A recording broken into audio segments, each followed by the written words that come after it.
So my name is Ray Walsh. Thank you, Roman. I am a communications consultant. I've been in communications for many years now, mostly in employee communications. I would say most of my work is in employee communications, and most of my work is in content creation for global audiences. I've been in-house for large global companies. I've also worked as an independent consultant, but my background is in the content that, we're creating content for global audiences.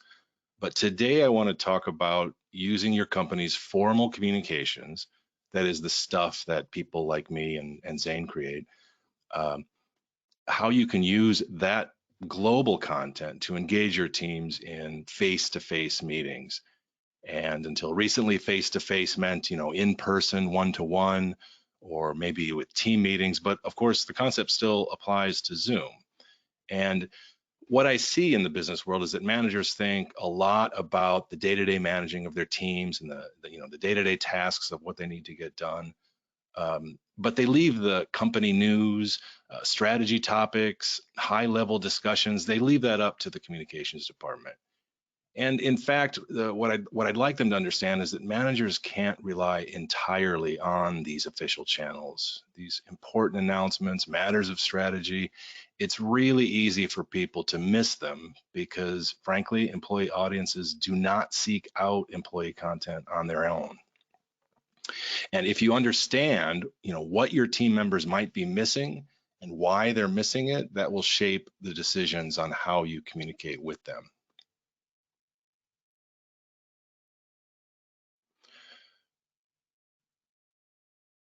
So this slide shows some of the reasons why employees typically miss these high-level news announcements, global content. I have to cover them quickly today given the time limitations, but if you want to talk about any of these in any detail, please just reach out to me.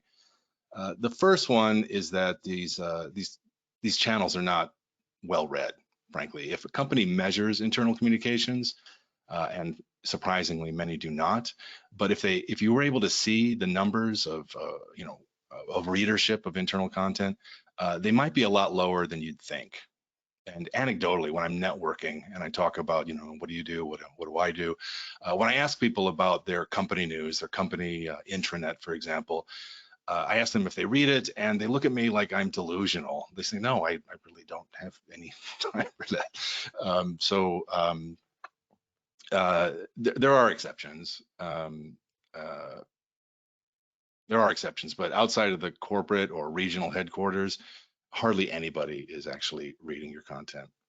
I'm going to switch off, since there's a lot of text on this slide, I'm going to switch off my camera, make more room. Now, the reason for that is a lot of internal channels are simply inconvenient to users, and that's why they don't go there.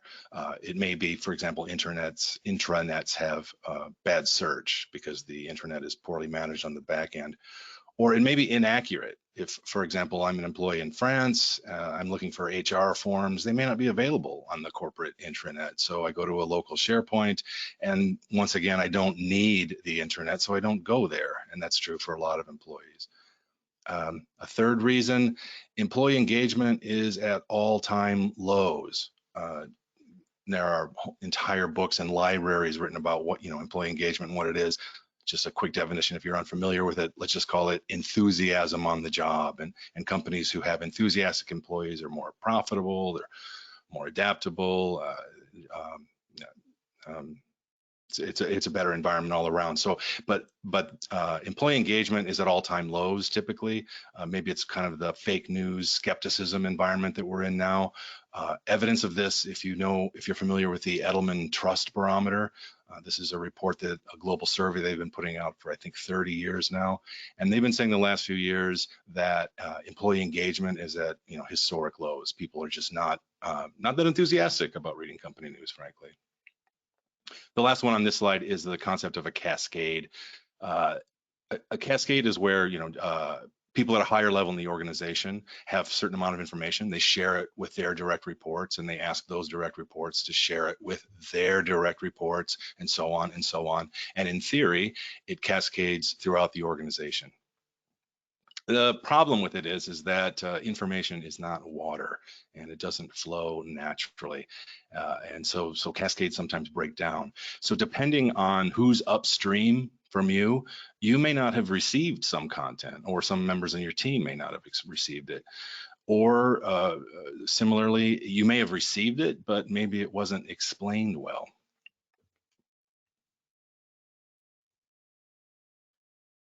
Moving on to the next slide. So I'm talking about the barriers, the reasons why people aren't taking in company content. Face-to-face, which is actually what I'm talking about mostly today, it's not really a supported channel in a lot of times. It's a neglected channel. It's very important, but it's neglected by project managers and even by internal communications departments, teams like mine. Frontline workers, for example, got a lot of attention this year due to the pandemic. They've never been more visible, but we have historically struggled to reach them, and I think we still do. So company news, company announcements, the stuff that teams like mine produce, we often don't provide assets or talking points, so that the kind of talking points that enable those kind of in-person interactions. So in other words, when it comes to face-to-face interactions with your team, you may be on your own. Related people in internal communications, we don't always make the connections in initiatives. So for example, the concept of digital transformation, which is something a lot of companies are talking about these days. Maybe the procurement department is rolling out a new vendor contract management tool, and the employee communications department, let's say my team, we just didn't spot it. We didn't know about it. We didn't know that it was an example of digital transformation, or we didn't understand it. And that happens all the time. So simply because we didn't make the decision to share it, it means your team is unaware of it. So that can be a problem. And related to that, the internal communications function often has very low budget. So if a project communication requires any kind of adaptation or localization, let's say it's a video, and it's going to, in order for it to be understood in Italy, it would need Italian subtitles, but at corporate they decide, well, we don't really have the budget for that. We're not going to do any video localization, so let's just leave it for the US market. Let's not share it globally. So that's one reason, unbeknownst to you, but that content was not shared with your team. So it's a reason why some people don't even see content. And then the last reason on this slide, politics. Organizations are filled with people and silos. These people and silos have various priorities. Initiatives that are important to your team may not make the cut. So these are all very real barriers to communicating in many organizations, and we'll look at in the next few minutes some of the things you can do to cut through those barriers. But if you're a manager and you need to impart company concepts, company strategy, company news to your teams, what I'm saying today is that you're the messenger. You're much more, in fact, you're much more effective as a messenger than any article that I can create. So what I'd like you to do is to think about my content as a supplement to what you're doing, to your communications. You think of my content as advertising on a bus. And that is, some of your team members may have seen that ad, but many didn't. So I'm encouraging you to regularly discuss big picture issues with your teams. Strategy is important, overall company strategy is important, but strategy is abstract. So always be prepared to answer the question, what's in it for me? Down to the team level, down to the individual level. And I can give you a tip as by way of example. So I would encourage you to look through your company news, that is the articles that your team members may not be reading, and discuss it with them in team meetings, what it would mean to them, what it would mean to them as an individual. So maybe there's an article about interns. So there was an internship program, and here's a photo of a bunch of interns that were working for us until recently. And there's a couple quotes from them. We all had a great time, such nice people. We learned so much, blah, blah, blah. Okay, maybe it's not riveting content for your team, but it could be something to discuss. So you could ask in a team meeting, did you see that article about interns? I'm wondering if there are any projects that we have next year where we could use the support of an intern. and now you're having a discussion. Or maybe there's another piece of content about a new customer. New customer win, yay, yay, hooray, everybody. Well done, sales team. And then there's a quote from the sales team. This is an example of how we're a leader in blah, blah, blah, and so on. Okay, again, maybe it's not the most riveting content, but you could use it as a jumping off point to discuss, is there anybody in our team, did any of our work lead to this, closing this deal? Do we need to thank anybody? Is there anything we need to do to onboard this customer?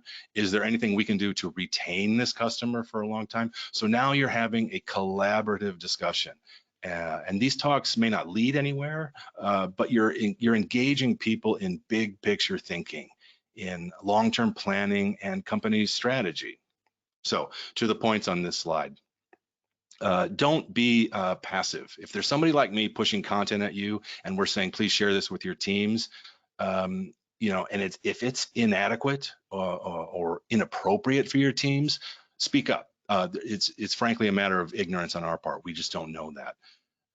You would want to find out from me or from the project manager who's driving it. You'd want to find out about the purpose of the project, what its goals are, how it's measuring success. The person driving the project should know these things. And knowing that background will give you information about how you can talk about it with your teams and with who on your teams you should talk about it. Ask these people for source files and visual assets, any kind of infographics, any kind of icons, any kind of supplemental materials that they have. This will allow you to build it into your own presentations and your own social media posts. And if you need more time to adapt the content, ask for it. Very often we're just assigning a deadline, you know, please share this with your teams next week. Very often that deadline is artificial, we just made it up. So if you need more time to adapt it, to make it more meaningful for your teams, just ask. I would just encourage you to think of yourself as your audience's advocate. You want to watch out for your employee experience. As a manager, you are curating in part of their employee experience. And now just to wrap this up, the last bit I want to share with you today, let's look at it from the other side. You and your team have an initiative that needs support beyond your team. You're trying to broadcast it. You're trying to get it out there to the rest of the company. You need to inspire face-to-face channels, face-to-face communication. You need to inspire managers, other locations, business units, other stakeholders to adapt your content, to contextualize your content, and your announcements for their teams. You're trying to generate some buzz, and so you want to make it easy for them. So if you're wanting to push content or information to people, provide managers with an early backgrounder briefing, and that includes talking points about how they should talk about this. And to that end, you would want to share with them both the what you're doing as well as the why. So what is, for example, we're rolling out this contract management platform for onboarding new vendors. That's what you're doing. But why are you doing it? Well, it's going to save the company a lot of money, or it's going to make your life much easier. It's part of our digital transformation. You want to tell them why you're doing it as well. Be clear with what the benefit is to them, as well as the risks if they don't listen to you. Fear is always a great motivator, and I personally am not above using a little fear. If they miss out, if they don't sign on to this platform, then maybe their vendors don't get paid and they'll have a big problem. And I would concur with what Zane was saying earlier, explore multiple channels. I think there's sort of a default in business settings to like, oh, send an all company email. Email's fine for its place, but you'd want to explore as many channels as possible. If you have an employee app, the intranet, maybe there are various siloed SharePoints, maybe that SharePoint in France I was alluding to earlier. There may be various channels that you can use, and you'd want to explore as many of them as possible. And then in order to enable the face-to-face communication that's going on, I would also think about the visual assets. You know, you're trying to create bite-sized, complementary pieces of content that are shareable and that people can adapt. That includes not just the whole piece of content, but also its components, any graphics, any photos, anything that goes along with it. And then you would want to give those local business units time to adapt your content. You can't give them a kind of send it on Wednesday and say, we've got this new contract management tool on Thursday. It's not realistic. You want to give them plenty of time to make the information meaningful for their teams. Now, by the way, all the things on this slide, these are communication tasks. And there are these are activities that some people on your team may be quite enthusiastic about jumping in and helping out on that. These are the kind of things that if you're not in the communication field, it may be unusual to them and maybe something that they would really enjoy working on and also benefit from developing their skills that way. So I just would encourage you to stay in touch. As I said, my background is in content creation. I'm interested in global content and what I'm calling shadow localization. That is how people adapt content and also how they should adapt content. I'm happy to talk more in detail about any of these topics. So feel free to make contact in any of these channels that make sense for you. I'm also the author of, as Roman said, I've written a book called Localizing Employee Communications, and more detail can be found on Amazon. If you go to any of these links on this slide, it won't be hard to find. I'll also share the link with you in the slides. But I look forward to talking with you in more detail in the future. And with that, I can turn it back to Roman.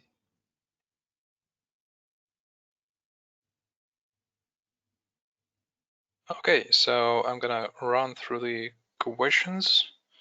Maisa asks, what do you think of town halls, and what do you think of frontliner dedicated town halls? A town hall being a live event for all the organization to align strategy and company updates.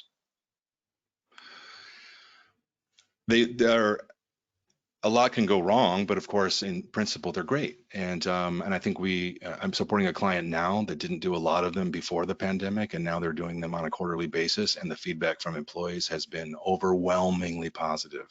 They really like hearing from leaders.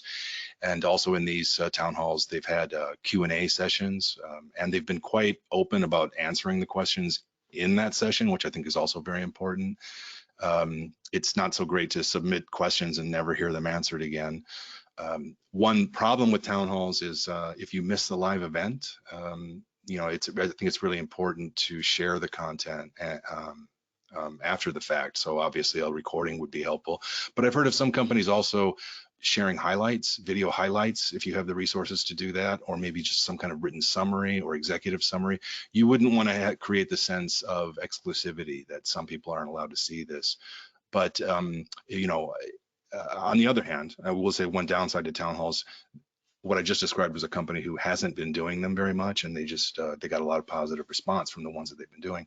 However, if you are doing you have a certain cadence for town halls already, there might be a kind of boredom with them. There's a kind of sameness about them. So I would try to explore ways to make them more interactive. Maybe, I don't know, breakout sessions, or just think more creatively about how we can get this. But I think people respond to hearing the human voice of their leaders because it just, instead of a name in an email inbox, they're actually seeing a face, and the whole experience is much more human. Okay, thank you. Another question that I see is based on what are the typical methods to evaluate some current communication channels in any organization, like I guess from the audit perspective? From an audit perspective, or from like how effective is the channel working, or what do you? I'm sorry, I didn't quite catch all of that. Yeah, I'm gonna wait for a clarification. It says evaluate current communication channels. So I guess, yes, how efficient they are. So I think the great, like I said, I come from a content background. So we tend to, and I think most communicators fall into this trap, we tend to measure that which we know. So we're looking at clicks, reads, opens, shares, all of that stuff. They tell you something, but they don't tell you everything. It's really just looking at content from a content engagement perspective. I think we should be, as communicators, we really should be thinking more about the needs of the business. Content is great, but we're actually not a newsroom. I mean, we're not selling ad space with our content. What we really should be looking at, as much as possible, is business outcomes. there's a lot written about communications measurement, and there are various camps. And but I guess I'm in the camp where we really should be close to what the business is trying to achieve. So if there's a certain employee behavior that just isn't happening, say for example, the business units are not adopting that contract, that new contract system. Well, the communications department should look at, well, how can we get people bought into that? How can we get them logged on and using it? So instead of how many people read our article about our new contract vendor system, it would be like, at the end of Q3, how much adoption did we get? And I think that's the only way to really, frankly, justify our existence and show that we're there to support the business and actually achieve something. Yeah, so in my experience, you either are supposed to measure the outcome, like if you're trying to install a certain process, a certain sequence of actions, or the policy in place that people are supposed to follow, you either should measure it at the exit point, basically, where people are actually taking the actions, or if you don't have the capacity to do so, you can always do a survey. You can do like an opinion poll and verify that people are actually know which rules to follow. Another example, I'm stealing this from Mike Klein. One of his papers, he cited a hospital, and they wanted, this is before the pandemic, but they wanted more people using the sterilizing hand wipes. So they measured their success based on how many boxes of hand wipes do they need to order at the end of the month? Meaning are these things actually getting used? So I think we can also think creatively about the outcomes that we're achieving. All right. Okay, one last question before we switch to my piece, I guess. How to measure the effectiveness of internal communications and how to understand how this affects the business. This kind of correlates with the previous one.